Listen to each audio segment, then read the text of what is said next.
Hey, what's up, everybody? Steve here from LSAT Unplugged. I thought that today I would do just a straight Q&A.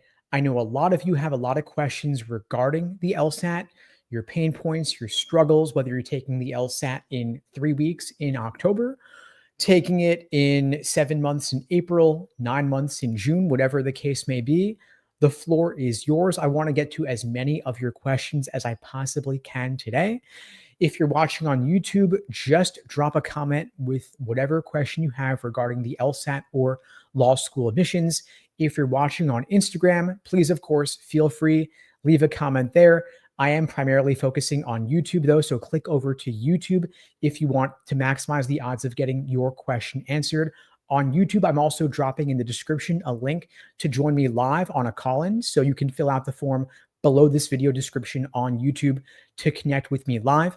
I've got a question here around breaking out of a score plateau. Why do so many people plateau in the 150s and the 160s? And so when and if your score is stuck, if you've hit a wall and you're not seeing that you're making any progress, you got to make a change. You got to change the variables to change the equation. And so if you're using some old, outdated LSAT prep textbook, if you're only watching free videos on YouTube, even mine, the thing that's lacking is interaction. The thing that's lacking is getting feedback on what you're getting wrong and why.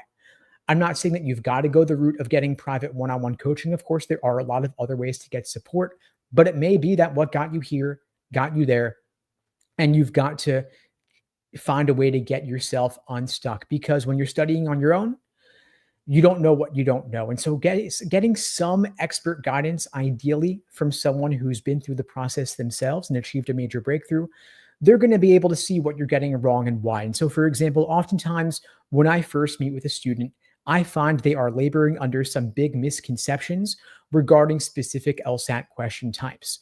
For example, in logical reasoning, you've got to distinguish between necessary assumption questions and sufficient assumption questions.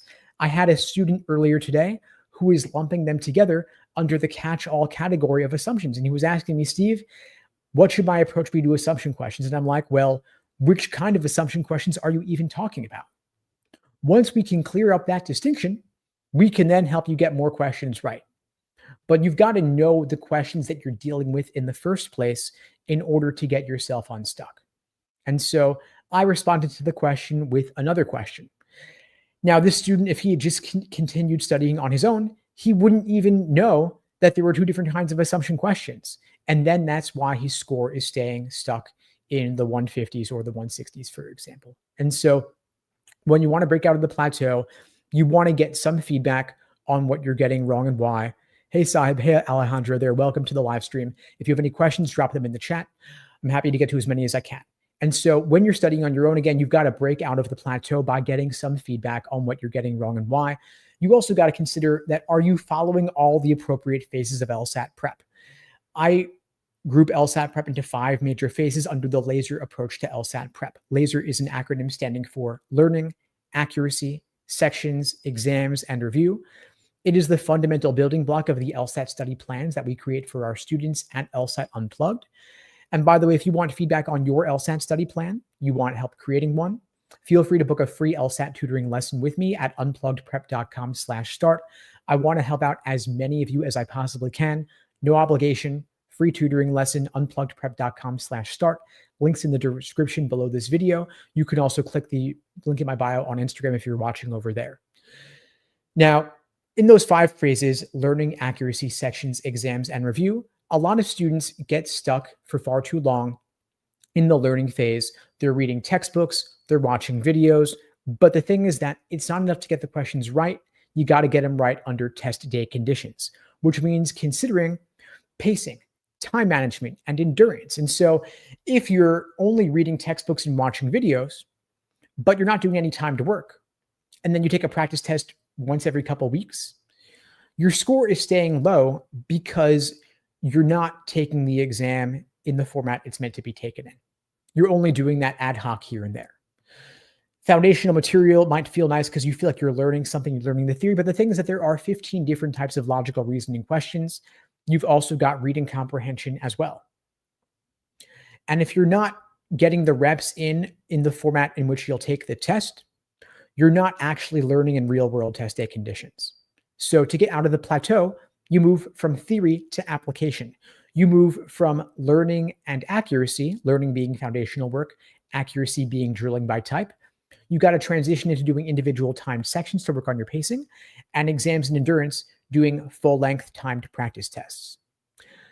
If you get the reps in under test day conditions, you will discover that you don't just have an accuracy problem, you may also have a pacing problem. Hopefully, your accuracy's gotten to the point where you're getting at least 80% of the questions right. Then we move on to pacing and endurance for test day conditions. Now, your first couple of practice tests may not go that well, and that's okay. Ideally, you want to do at least 10 exams under test day conditions so that test day itself will be like just another run through.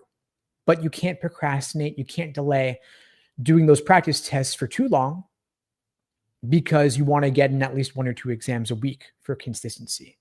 If your exam is in October, only 3 weeks away, you probably want to do 2 exams a week. If you're taking it in, say, November or January or February, 1 exam a week might be enough. But to break out of the plateau, you've got to build up your endurance, you've got to build up your stamina, and you've got to work on your time allocation over the course of the section because you've got 35 minutes to do 25, 26 questions in logical reasoning, to do 27, 28 questions in reading comprehension, and it takes time to get your rhythm down. You may find yourself watching the clock too much as you develop your rhythm, and that can be kind of stressful. Question here regarding anxiety, speaking of which, how do you get past test anxiety? You get past test anxiety by raising your baseline level of understanding. I'll be honest, the reason you're feeling anxiety is probably because you're not scoring where you want to be consistently. If you were scoring where you wanted to be or above your target score, you wouldn't feel nearly as stressed because you would know that you were capable of getting the score that you want. You would know that you're capable of achieving your goal. But if you really, really, really desperately want that 175 to get above the medians to every law school in the country, to get into the T14, to get a full ride from any lower ranked school potentially, you want that 175, but your practice tests are in the 160s, your anxiety may be warranted because you're not likely to hit your goal. You're not going to magically jump up 10 points on test day. I'm sorry to say it. That just does not happen.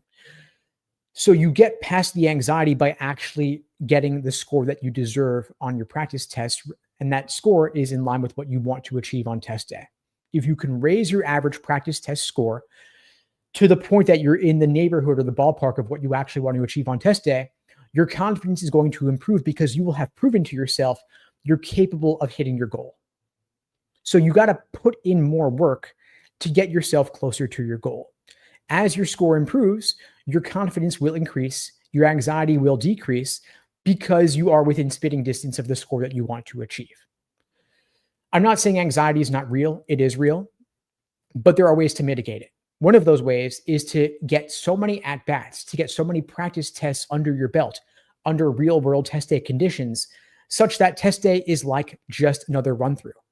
Now, if you take 10, 12, 15 exams under timed conditions, you will have gotten the exposure, you will have gotten the reps, so that test day feels more familiar. But if your practice test average is still 10 points below where you want to be, you'll still feel anxious because you know that you're not likely to hit your goal. So hopefully your practice tests are on an upward trajectory. Each one is better than the last on average. Of course, it's not perfectly linear. You might hit 160, then 163, then 162, then 168, then 164, then 165, and then slowly, your baseline starts increasing to the point that hopefully your last 2 or 3 exams are around the 175 mark if that's your target. And if you walk into test day with a 173, maybe you get lucky, maybe you hit a 175, maybe you only hit 173, in which case maybe if you're aiming for October, for example, you retake it in November. And maybe in November you get lucky and you score a few points higher and you hit your 175. If not, no big deal, because law schools don't average multiple scores. They only take the highest. And if you really want to push it and go for January again, you can. And I know people will say to me, Steve, well, it's better to apply earlier. Should you just wait a cycle? I'm like, yeah, it is better to apply earlier than later, all else being equal. But the thing is that all else is rarely equal, because with a few more months of studying, your LSAT score will likely improve. Plus, there's the luck factor. And you got to consider to yourself, Is it better applying in January with a 177 than in October with a 173? Of course, it's better to apply later with 4 points more. The 177 will open up a lot more doors than a 173 will, and it'll get you more scholarship money as well. Now, you might be thinking, well, should I just wait a cycle and apply next September? And I'm like, well, you're going to delay your law school plans by an entire year for the marginal benefit of applying a few months earlier. And you could say, well, I'll get more scholarship money. Maybe a little bit more, but what is the opportunity cost of spending another entire year in your current or status quo situation relative to another year on the opposite end making an attorney's salary?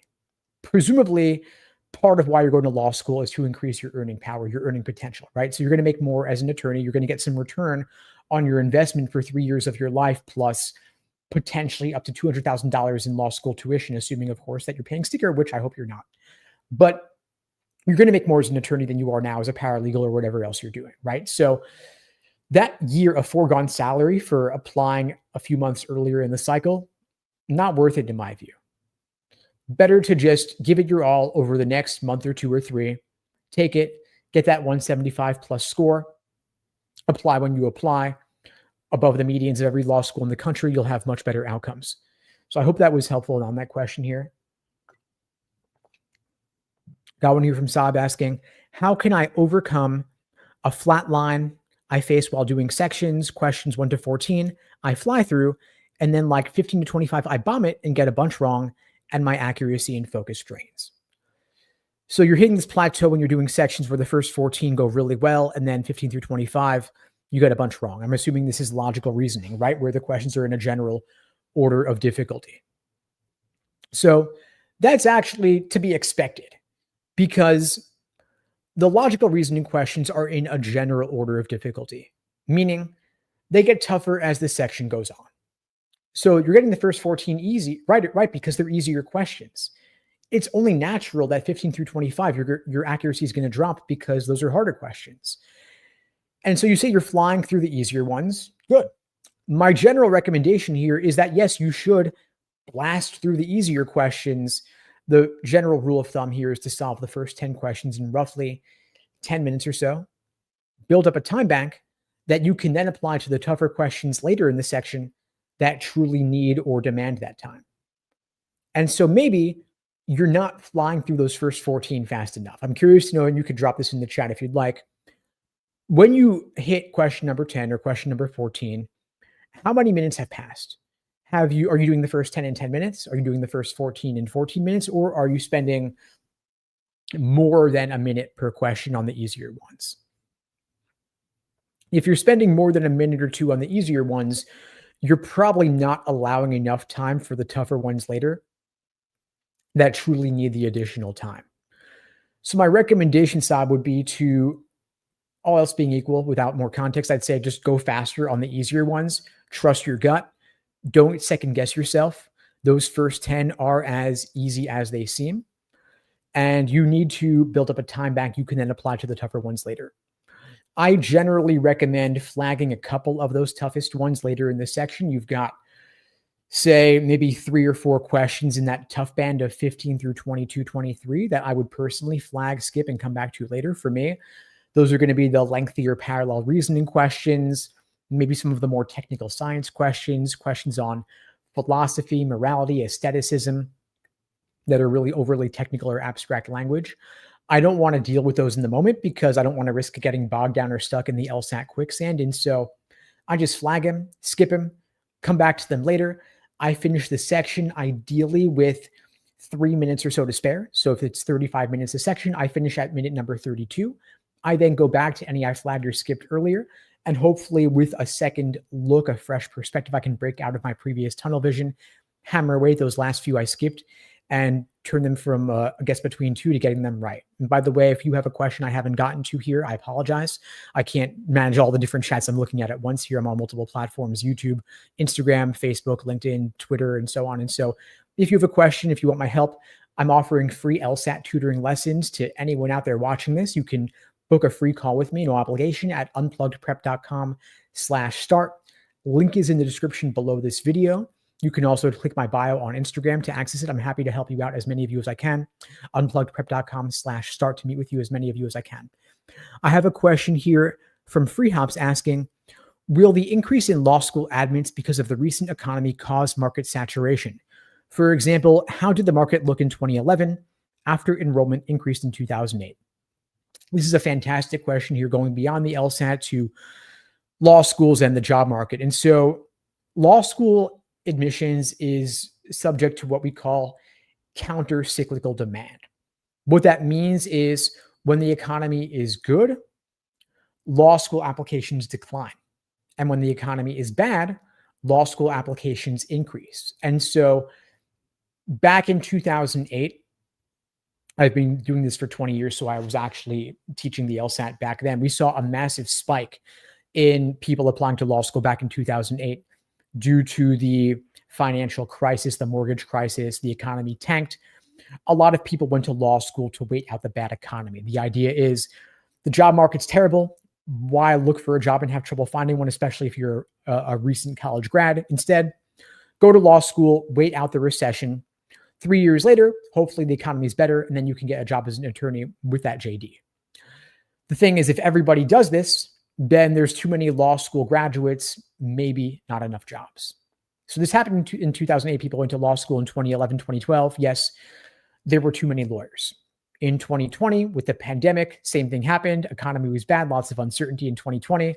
Law school applications spiked as people waited out the bad economy. And now, once again, we have law school applications spiking due to a variety of different factors. The recent presidential election last year, a lot of law school applicants are politically minded. More people apply when they see Trump, for example. There's the so-called Trump bump. There's anxiety over artificial intelligence disrupting the economy. We're in this weird economic limbo. I don't even know what we're doing right now economy-wise. But regardless, to FreeHops' question here, will there be too many lawyers? And yeah, maybe there will be more attorneys than the job market can support. And so the question becomes, if you really want to pursue this path, how are you going to differentiate yourself? You can differentiate yourself by going to a better law school. You can choose a law school that has better employment outcomes upon graduation. You can go to one that has better bar passage rates. A lot of that information is actually publicly accessible. If you look at the American Bar Association 509 reports, for every ABA-approved law school, there are approximately 200 of them in the United States. You can look up for each law school, what kind of outcomes do their graduates get job-wise? Do they get jobs that require a JD, which is, of course, what you want? Do they support their graduates in finding employment 9 months after graduation?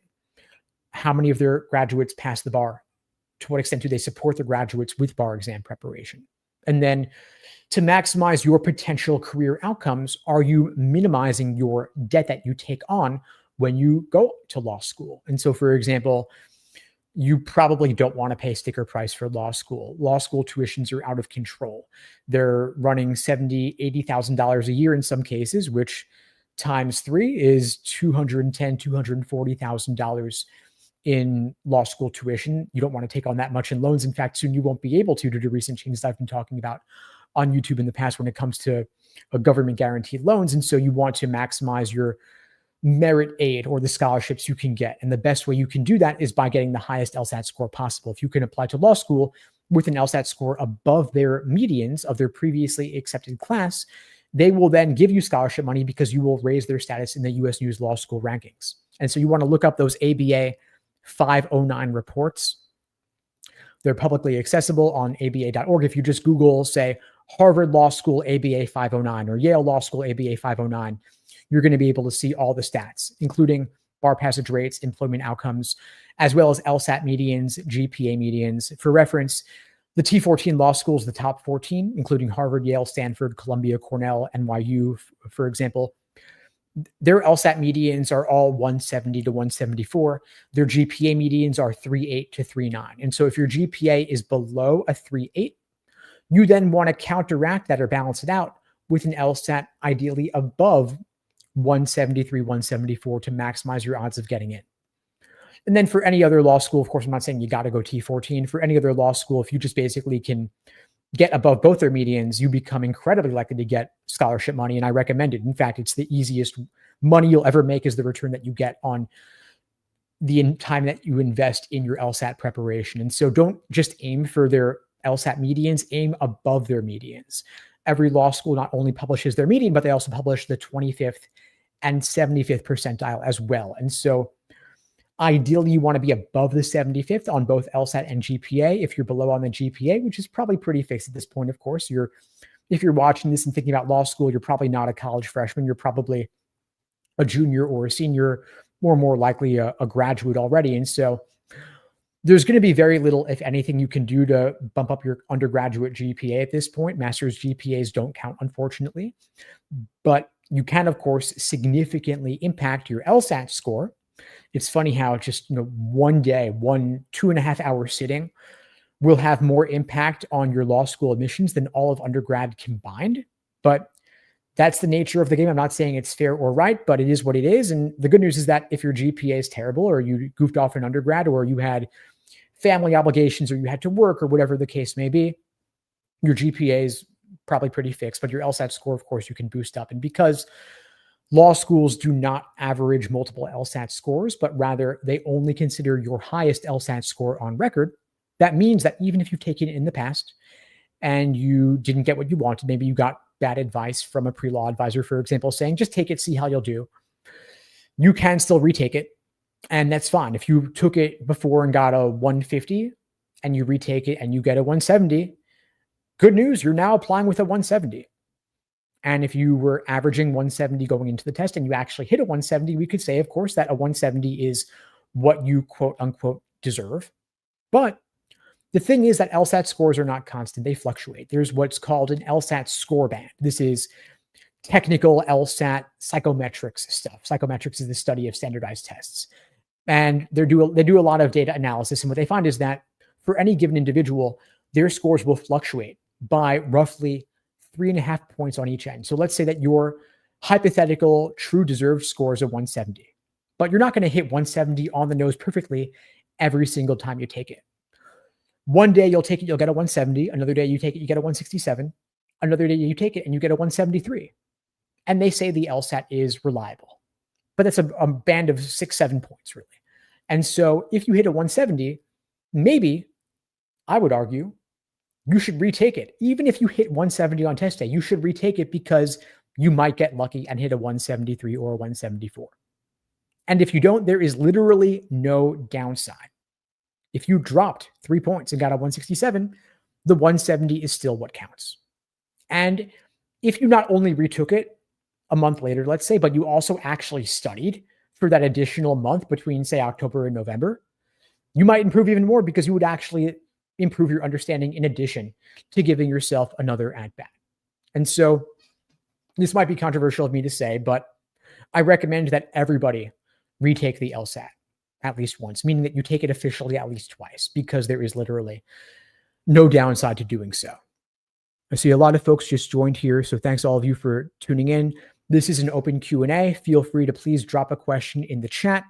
You can drop it on Instagram comments. You can drop it on YouTube. If you want to call in, I've got a link in the description below the video on YouTube if you want to join me live and call in. I'm happy to talk you through any LSAT or law school admissions challenges that you're facing. I've got a question here saying, I'm not necessarily in a rush to attend law school. Would it be smart to apply every year until I get a good scholarship? Or will they not accept me in the future because I've gotten in but not enrolled in the past, which affects their yield rates? And so, yes, law schools do care about yield rates, meaning that they want to accept people who will accept their offer of admission. Basically, it looks bad to say yes to someone if they then say no to you when you offer them acceptance. That's one of the factors, very marginal factor in the US News rankings. Now, if you get accepted, you can defer your offer of admission to a later date. There are people who've gotten into Harvard Law and said no to them and delayed it 2 or 3 times even, and said, I'm not ready to go this year. I want to go one day, but not yet. Now, if they accepted you but didn't give you enough scholarship money, you can then, of course, retake the LSAT, let them know, hey, update, I'm more attractive now. I got a higher LSAT score. I'm going to help you raise your status in the rankings. Will you now give me some money? You could do that within the same cycle. And if you do it next cycle and reapply after having gotten in before and you said no to them, you can give it another shot. I mean, yeah, they care about their yield, but they care a lot more about raising their status in the rankings, which is a function of accepting students who have higher LSAT scores. My thought ultimately is rather than just playing a silly game every year where you keep applying and saying no because they can give you enough money, let's just get you a higher LSAT score in the short term so that you will be a more attractive candidate to them, so that when you apply with an LSAT, ideally above their medians, they will then just give you whatever scholarship that you want. And so if there's a school where you can apply to them with your LSAT above their 75th percentile and a GPA above their 75th percentile, you're then in the optimal position to get a significant scholarship offer, possibly even a full ride. And it's all relative. So we just got to look at what is their median, what is their 75th, and what kind of LSAT score can you achieve relative to their 75th. None of this information is secret. All the medians and percentiles are all published on the American Bar Association's website in those 509 reports. So take a look.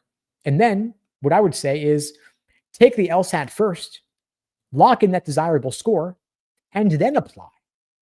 And if you're not applying with attractive numbers, if you don't have the numbers to support your case to get scholarships, then don't apply until you do. Otherwise, you're just wasting your time on application essays and application fees and waiting for months to hear back. It's all unnecessarily stressful and, in my view, pointless because you haven't yet gotten the numbers to deserve the scholarships that you want. So get the numbers first, strengthen your application and your candidacy first, then apply when your offer of admission and scholarships are virtually guaranteed because you already have earned the right to get that. Now, we've got a question here asking, isn't it too late to register for the November LSAT? I'm already registered for October. You could check all the deadlines and such on the lsac.org website. I think the deadline for November registration is September 24th, which is about 1 week from today. And so it's not too late to sign up for it. And they do it this way. They're being nice this time, basically. They're waiting until the September LSAT scores are released so that then you can sign up for November. I think November might be the 25th, not the 24th. Double check me on that. But you've still got a week or so, I think, so that you can decide after getting back your September LSAT score if you, in fact, took it in September. And for folks just joining, this is a live Q&A on LSAT and law school admissions. Any questions you have, just drop them in the chat on YouTube or on Instagram. And if you want to join me live, the link is in the description below the YouTube video. If you want to call in and ask a question, I'm happy to address as many questions as I can. And if you'd like my support, if I'm not getting to your question or you want to discuss it in more detail, I'm offering free LSAT tutoring lessons, unpluggedprep.com/start. Link is in the description below the YouTube video and the link in my bio on Instagram if you want to join me live one-on-one for a more private conversation on anything LSAT and law school admissions. I want to help out as many folks as I can. Now, I've got a question here asking, how many hours a week should I study for the LSAT? And to me, that question is really dependent upon when you are taking the LSAT. Some folks like Saab are taking it in October, only 3 weeks away, in which case you probably want to make it a major focus, right? You've only got 3 weeks left. Ideally, at this stage, you've already built the fundamentals down, and now at this point, it's a matter of just taking full exams and reviewing them in depth. On the days that you can't take full exams, you want to do individual timed sections to work on your pacing. And so ideally, you can put in at least 2 to 3 hours a day if you're on a shorter time frame. If you've got a bit more of a delay, if you're taking it, say, in January, February, April, or June, there's no reason to stress, no reason to rush. You might only be able to do 1 or 2 hours a day, maybe 4 or 5 days a week. And that might be enough for now. And then you scale it up, you build it up as test day approaches. To me, more important than how many hours you do per week is what you do during those hours. There are a lot of students who waste their time taking test after test after test, measuring their results. They're happy or sad about those results, and then they go on to the next. But they're not actually learning from their mistakes.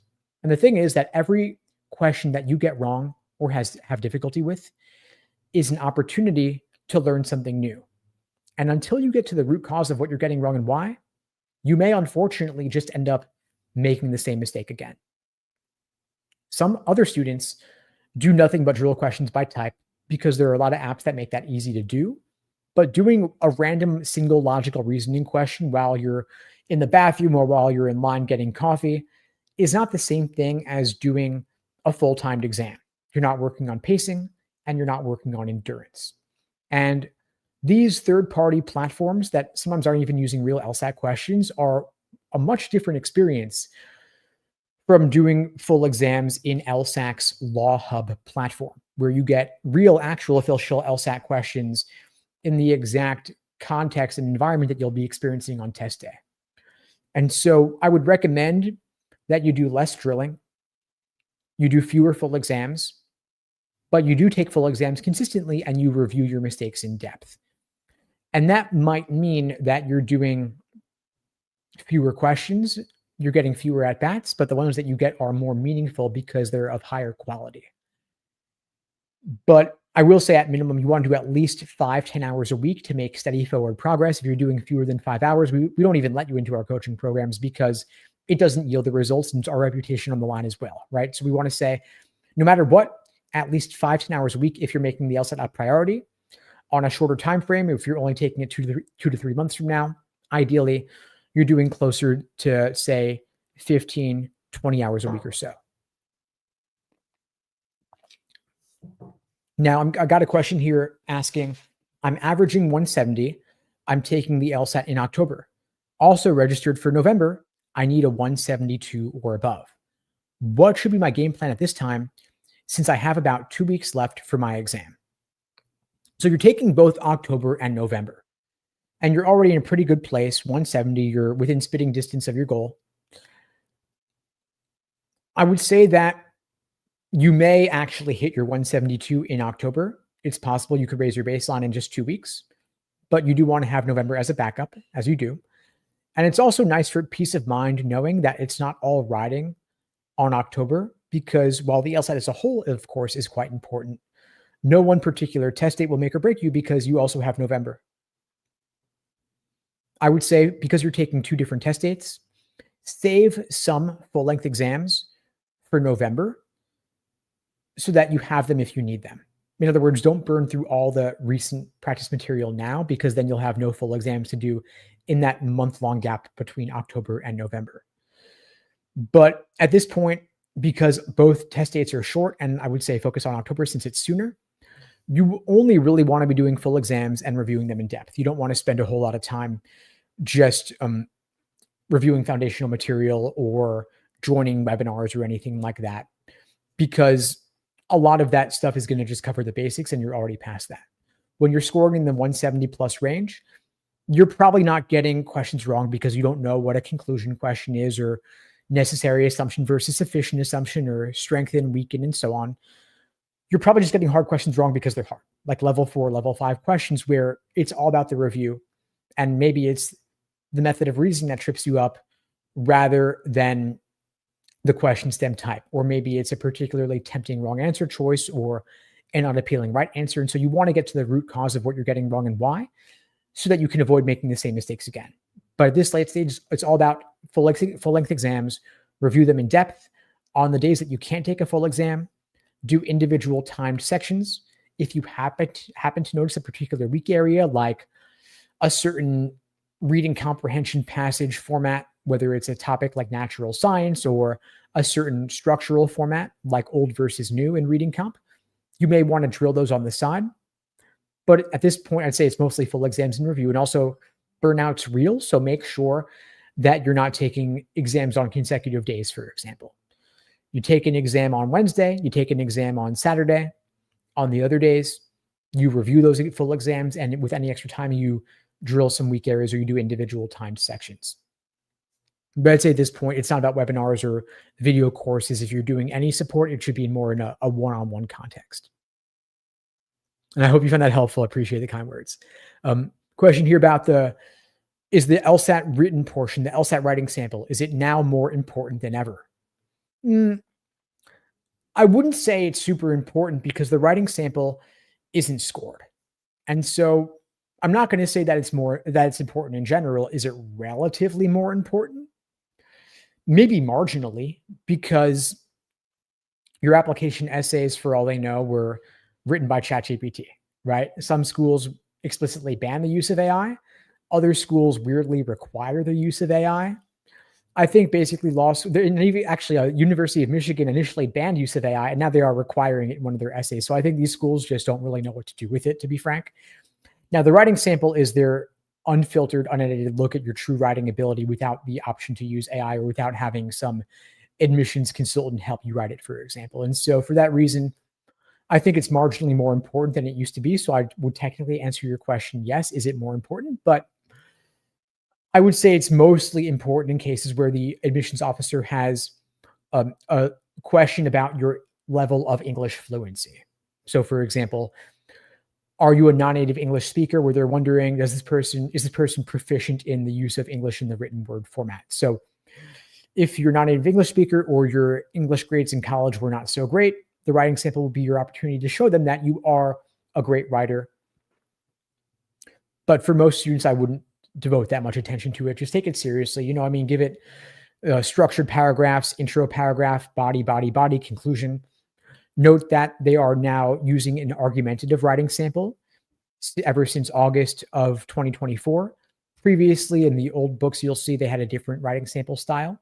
Now they give you 50 minutes to write it. 15 minutes of that is planning time, where you look at the source material or evidence. Then you have 35 minutes to actually write the essay itself. Just make it clearly structured, have a solid, clear thesis statement and topic sentences, giving them the structure or the lay of the land. Don't make it difficult for them to figure out what exactly you're talking about.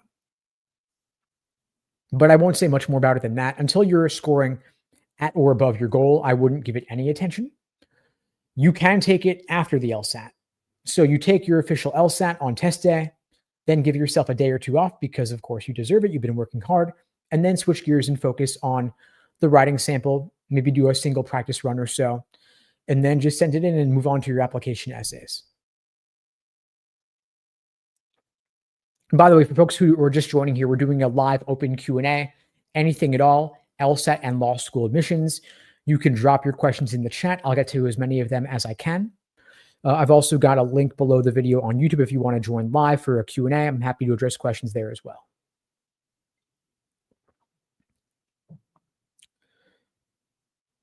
Got a question here. How do you structure a 3-month study plan? I'm taking the LSAT in January. So January is roughly 3.5, 4 months away. And by the way, the January LSAT is not too late. I spoke about this a bit earlier, but basically the cycle has extended over time. It used to be that you really wanted to get your applications in by Thanksgiving to maximize your odds.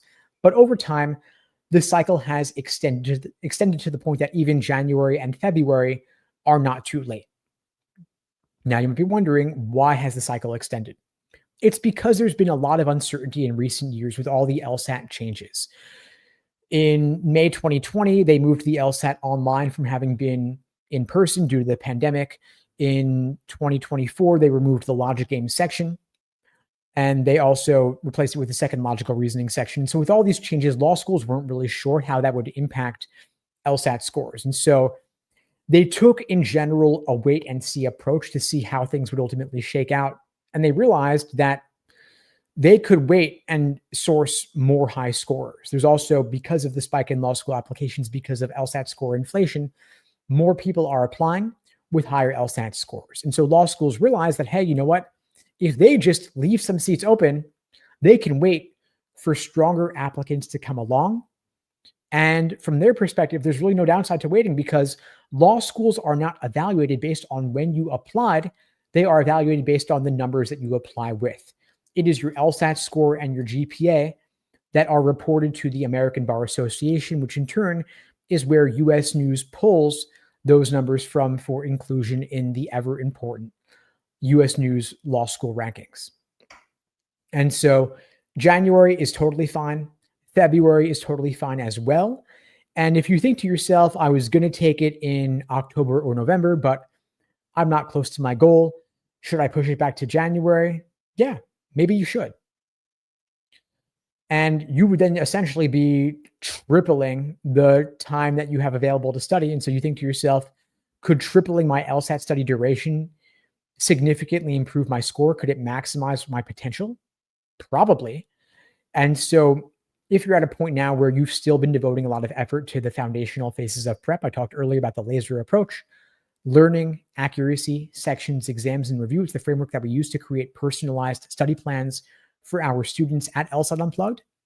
If you're in the learning phase and your test is less than 2 months away, you probably want to push it back because you're not allowing enough time to achieve your fullest potential. Because beyond the learning phase, beyond the foundational work to acclimate or familiarize yourself with all the different LSAT question types, you've also got accuracy, where you're drilling questions by type to better understand the proper perspective from which to view each section and each question type. You also have S for sections, doing individual timed sections to work on your pacing and time management. You then have E for exams and endurance, doing full-length practice tests. You ideally want to get at least 10 of those under your belt before test day, so that test day itself is like just another run-through. And then you also have R for review, which of course you want to integrate throughout your LSAT study process. So if you have 3 months, you want to devote roughly 1 month to learning and accuracy. You want to devote 1 month to doing individual sections, working on pacing. And you want to devote 1 month to doing full-length timed exams to build up your endurance and get more dress rehearsals under your belt, having taken the exam in real-world test day conditions, so that you're not pausing the clock to go to the bathroom or get a snack. You're taking these exams in the exact format with the strict timing that you'll experience on test day itself. Now, 3 months is enough time to do it all from start to finish. 1 month, not really. I have one video on YouTube that went viral talking about an ideal study plan for taking the LSAT in only 30 days. And people took that to mean that you should actually only do it in 30 days. I'm not saying it's even possible or recommended, but if you absolutely had to, theoretically, you could studying full time, but that would not be my recommendation. Ideally, you would want to allow at least 3 months, ideally 4 or 5, if you can afford it, to maximize the score that you can achieve. The LSAT's worth putting in the time. If you can save yourself $200,000 in law school tuition by getting a full ride, by spending another couple months studying for the LSAT, to me, that's a no-brainer. And I know that you want to be done with this soon. I know the LSAT is stressful and it's not the thing you want to be doing ideally. There's a million things you would prefer to spend your time on, but this is the path that you've chosen. It's the game that you've chosen to play. And if you think the LSAT's bad, wait till you see the bar exam, right? I mean, this is just the first step in your journey. It is conquerable, though. The LSAT is not a test of aptitude or talent. It's really a test of how much you studied for it. I mean, I personally improved from a 152 to a 175.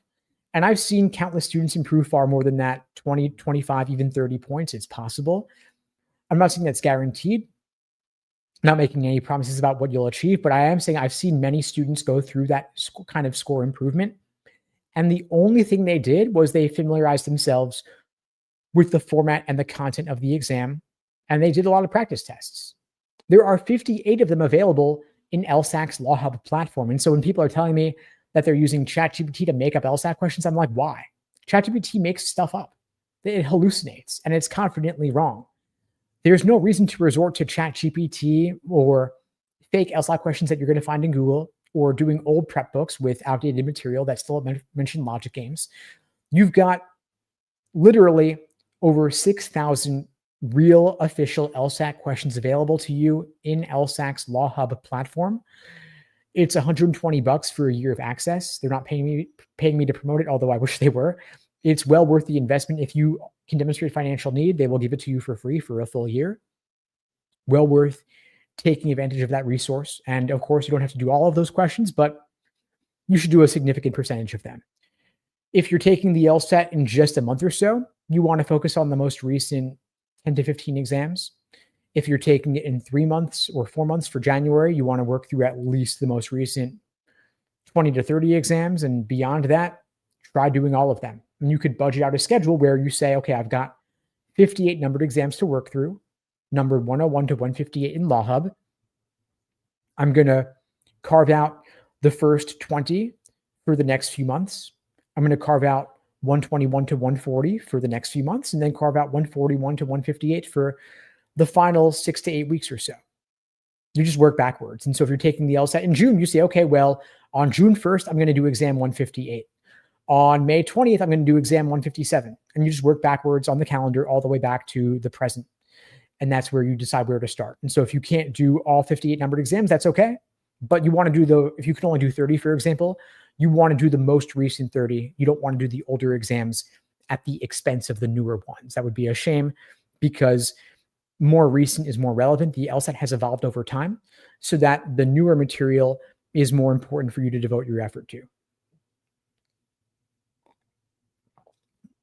I'm not saying the old stuff is useful or irrelevant, but all else being equal, there have been some more relatively subtle changes to the LSAT over time. And so you want to spend more time on the newer material and learn the basics on the older stuff. So you do the older stuff untimed, then you gradually transition to doing newer material timed. And by the way, if you want help or support or guidance on crafting your LSAT study plan, I'm offering free LSAT tutoring lessons at unpluggedprep.com/start. If you're watching on Instagram, click the link in my bio to join. If you're on YouTube, link is in the description below this video. Thanks all for joining, and I'll look forward to seeing you again soon.